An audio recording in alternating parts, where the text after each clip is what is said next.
পিতা মাতার প্রতি সদ্ব্যবহার কিভাবে করব আমরা? আল্লাহ তাআলা পিতা মাতার প্রতি আদব সম্মান এবং তাদের সাথে সদ্ব্যবহার করে নিজেদের ইবাদতের সাথে একত্রিত করে ফরজ করেছেন। আল্লাহ তাআলা বলেন, তোমাদের পালনকর্তা তোমাদেরকে আদেশ করেছেন, দুনিয়ার মধ্যে যত ভালোবাসা রয়েছে তার মধ্যে সবচেয়ে বড় ভালোবাসা হলো মা বাবার ভালোবাসা, যার মধ্যে কোনো সন্দেহ নাই, যার মধ্যে কোনো কিছুই নাই, একমাত্র নিঃস্বার্থক ভালোবাসা, একমাত্র পিতা মাতার ভালোবাসা।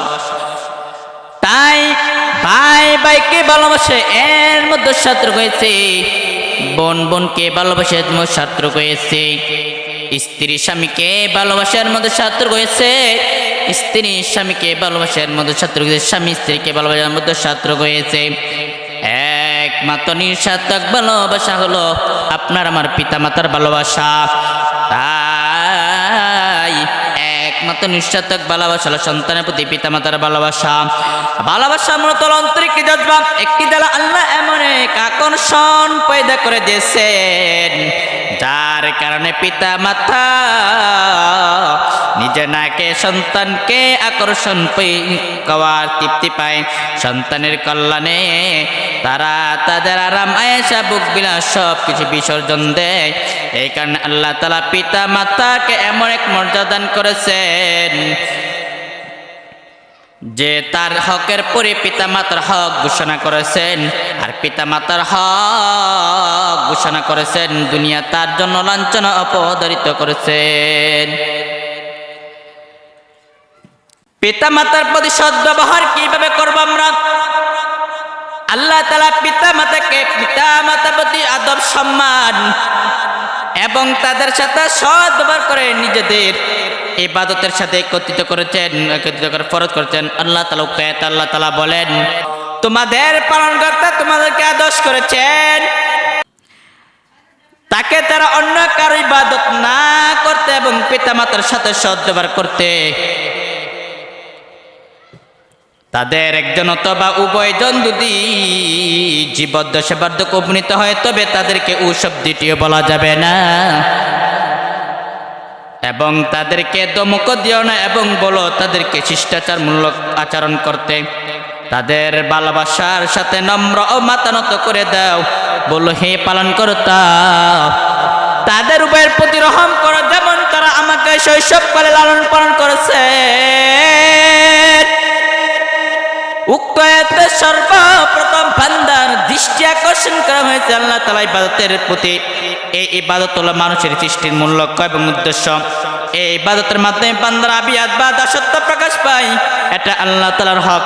আল্লাহ তাআলার হকের পরে বান্দার হক, আর বান্দার হকের মধ্যে সবচেয়ে গুরুত্বপূর্ণ হক হলো পিতা মাতার হক।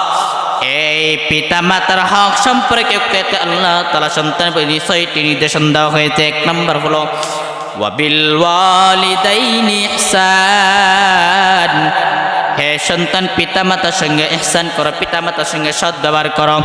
ইহসান আরবি শব্দ, ইহসান একটা আরবি শব্দ।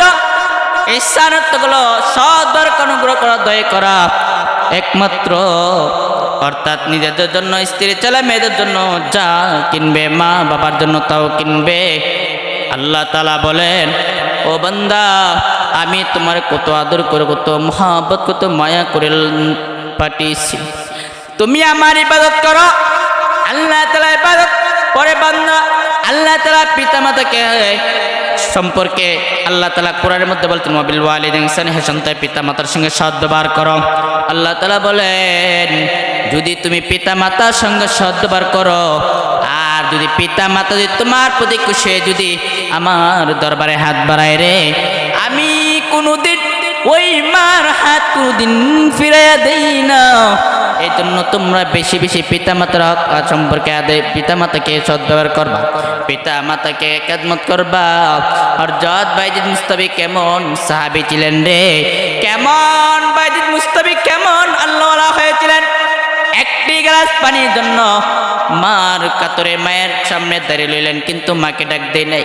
মা যখন বললেন বাবাকে আমি একটি গ্লাস পানি নিয়ে এসে, যখন বাবা পানি নেওয়ার জন্য গেলেন, তখন কলসিতে নেয় পানি, তখন পানি নিয়ে যখন কুফে দিয়ে দৌড়ে যায়, তখন পানি নিয়ে আসলে মায়ের ছেড়ে দাঁড়ালেন, কিন্তু মা যখন ঘুমিয়ে পড়লেন তখন মাকে ডাক দেয়নি। সারা রাত্র মায়ের পাশে দাঁড়িলেন। এই কথা শুনে মা চক্ষু জোরে নামাজ পড়ে আল্লাহর দরবারে কান্না করে বললেন, হায় দয়ার মালিক, তুমি আমার বাইজিৎকে তুমি বড় একজন আল্লাহওয়ালা বানায় দাও। আল্লাহ তাআলা মায়ের দোয়া কবুল করতে দেরি হয়, আল্লাহ তাআলা বাইজিৎ মুস্তাফিকে বড় আল্লাহওয়ালা বানাইতে দেরি হয় না। জীবনে মোর কষ্ট মায়ের প্রসব বেদনা, সাত আসমান সাত জমিন তখন মায়েরই মাতায়। জীবনে মোর কষ্ট মায়ের প্রসব বেদনা, সাত আসমান সাত জমিন তখন মায়েরই মাতায়।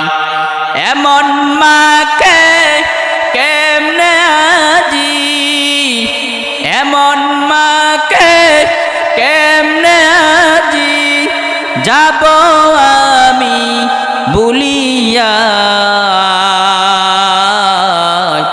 ও আমার প্রাণের মা, মা গো মা, কোথায় গেলে মোরে ছাড়িয়া। জনম দুঃখী এতিমামি চাই না কেহ ফিরিয়া।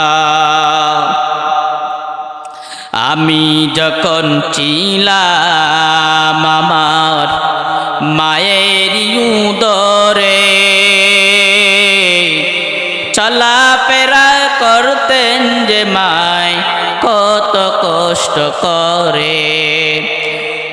আমি যখন ছিলাম আমার মায়ের উদরে, চলাফেরা করতেন যে মায় কত কষ্ট করে। আমার সুন্দর মুখ দেখে মায়ের, আমার সুন্দর মুখ দেখে মায়ের বেতা যাই যে হাসায়া। ও আমার প্রাণের মা, মা গো মা, কেমনে যাব বলিয়া। তাই আমরা বেশি বেশি মা বাবার খেদমত করতে হবে। মা বাবাকে কোনোদিন কষ্ট দেওয়া যাবে না। যে মা বাবাকে তোমাকে 10 মাস 10 দিন গর্ভে ধারণ করেছে, হ্যাঁ সন্তান, তুমি তোমার মা, তুমি যখন তোমার মার 10 মাস যখন তোমার মায়ের গর্ভে ছিলা, তখন তোমার মা, তুমি তখন পেটের মধ্যে লাথি মারতে রে, তখন তোমার মা কষ্ট না পেয়ে হাসি মুখে বলতেন, আমার মা আমার সন্তান আমাকে লাথি মেরেছে, তারপর কষ্ট পাই নাই মা। আর তুমি ওই মাকে কেমনে কেমনে কষ্ট দাও, আজ তুমি তোমার মাকে কোনোদিন কিভাবে কিভাবে কেমনে কষ্ট দাও রে মালিক। হায় দয়ার মালিক, আল্লাহ আমরাকে বেশি বেশি মা বাবার খেদমত করার তৌফিক দান করিয়া দাও। তুমি যখন ছোট ছিলা, তোমার যখন পর্চা করে দাও, তোমার মা কান্না জড়িত হয়ে তোমার বিছানা পাল্টাই দেয়।